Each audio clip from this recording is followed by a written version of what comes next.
এক দেশে এক রাজকন্যা ছিল। রাজকন্যাটি ছিল প্রচুর সুন্দরী। আশেপাশের সব রাজ্যের সমস্ত রাজপুত্ররা তাকে বিয়ে করার জন্য পাগল ছিল, কিন্তু সমস্যা একটাই, রাজকন্যা বিয়ে করতে চাইতো না। এই নিয়ে রাজা আর রানী খুব টেনশনে ছিল।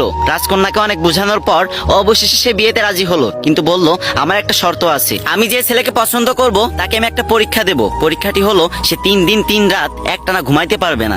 সে যদি এই পরীক্ষায় পাশ করে তাহলে তাকে আমি বিয়ে করব, আর যদি ফেল করে তাহলে তাকে আমি কঠোর থেকে কঠোরতম শাস্তি দেব। তারপর রাজা মেয়ের কথা মতো পুরো রাজ্যে ভেড়া পিটিয়ে দিলেন। তারপরের দিন রাজসভায় অনেক ছেলে এসে উপস্থিত হলো। তার ভিতরে রাজকন্যা একটা ছেলেকে পছন্দ করলো। এবার ছেলেটার পরীক্ষা দেওয়ার পালা। রাজকন্যা যে রুমে ঘুমাতেন সেই রুমের দরজার সামনে ছেলেটিকে দাঁড় করিয়ে রাখলেন এবং রাজকন্যার দাসীকে বললেন তুমি এর দিকে খেয়াল রাখবা, এ যেন সারা রাতে একটুও না ঘুমায়। ছেলেটি প্রথম রাতে একটুও ঘুমায়নি, কিন্তু দ্বিতীয় রাত যখন আসলো তার শরীর এতটাই ক্লান্ত ছিল যে সে দরজার পাশে ঘুমিয়ে পড়তে বাধ্য হলো। তারপর রাজকন্যা ঘুম থেকে উঠে সেই ছেলেকে কঠোর শাস্তি দিল, আর এই খবর পুরো রাজ্যে ছড়িয়ে পড়লো। কিন্তু এই খবর পাওয়ার পরও তার পরের দিন একটা ছেলে রাজসভায় আসলো। রাজকন্যার তাকে অতটা পছন্দ না হলেও তাকে পরীক্ষা দিতে বললেন। ছেলেটি যখন পরীক্ষা দিল আগের ছেলেটির মতো সেও ফেল করলো, তাকেও কঠোর শাস্তি দেওয়া হলো, আর এই খবর পুরো রাজ্যে ছড়িয়ে পড়লো। তারপর থেকে আর কোনো ছেলেই রাজকন্যাকে বিয়ে করতে রাজি হচ্ছিল না। এদিকে রাজার দুশ্চিন্তা আরো বেড়ে গেল। কিন্তু ওই রাজ্যে বাস করতো বাবু নামে একটা গরিব ছেলে। তার একটা বিশেষত্ব ছিল, সে যে কোনো কণ্ঠ কিংবা ডাক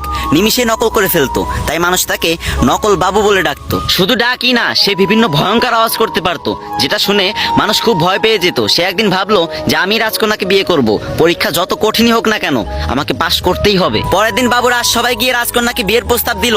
সবাই দেখে তো অবাক হয়ে গেল, কারণ বাবু ছিল প্রচুর কালো। কালো বাবুকে দেখে তো রাজকন্যার আগেতে ফুলতে লাগলো, আর মনে মনে ভাবতে লাগলো একে এখন কিছু করা যাবে না, পরীক্ষার ফাঁদে ফেলে একে অনেক শাস্তি দিতে হবে। পরীক্ষা শুরু হলো, রাজকন্যা ঘুমিয়ে আছে, এদিকে বাবু তার দরজার সামনে দাঁড়িয়ে আছে।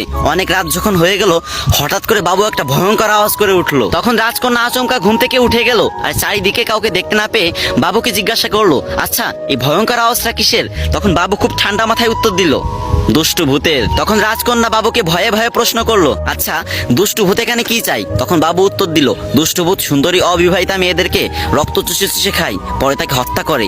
এই দুষ্টু ভূত আগে অনেক মেয়েকে হত্যা করেছে, কিন্তু তুমি কোনো চিন্তা করো না, আমি খুব সাহসী, আমি এসব ভূত টুত ভয় পাই না, তুমি ঘুমিয়ে পড়ো তো। তখন রাজকন্যা ঘুমাতে পারছিল না, তাও অনেক চেষ্টার পর আবারও একটু চোখ বুঝলো। এবার বাবু বিকট একটা রাক্ষসের আওয়াজ করলো, আর রাজকন্যা লাফ দিয়ে ঘুম থেকে উঠে বলল এবার কিসে আওয়াজ করলো? তখন বাবু বলল ওই ভূতের সাথে মনে হয় কিছু রাক্ষসও এসেছে। আসলে অনেকদিন সুন্দরী অবিবাহিতা মেয়েদের রক্ত চুষে খায়নি তো, তাই মনে হয় তোমার ঘ্রাণ পেয়ে এখানে চলে এসেছে, কিন্তু তুমি কোনো চিন্তা করো না, আমি আছি না। তবে সাবধান, ওদের বিষয়ে কাউকে কিছু বলবা না, যদি বলো তাহলে ওরা মানুষের রূপ ধরে তোমাদের ঘরের ভিতর ঢুকে তোমাদের সর্বনাশ করে দেবে। সেদিন রাতে আর রাজকন্যা ঘুমাতে পারলো না। তার পরের দিন সারাদিন কিছু খেলো না, শুধু বারবার চিন্তা করতে লাগছিল আমার কি হবে। রাজা রানী এবং অনেকেই তাকে অনেক কিছু জিজ্ঞাসা করলো, কিন্তু সে কিছুই ভয়ে বললো না। তারপর যখন রাত হলো তখন সে ঘুমাতে আসলো। যখন রাজকন্যা চোখে একটু ঘুম আসলো তখন বাবু ভয়ঙ্কর একটা চিৎকার করে উঠলো। তখন রাজকন্যা বললো এই তুমি আমার রুমের ভিতরে আসো। তখন বাবু বলল মানে কি, আমি কারো রুমের ভিতরে যেতে পারবো না। তখন রাজকন্যা তাকে অনুরোধ করতে লাগলো আর বলল আসো না প্লিজ। অনেক অনুরোধ করার পর বাবু রাজকন্যার রুমে ঢুকলো। তখন রাজকন্যা বলল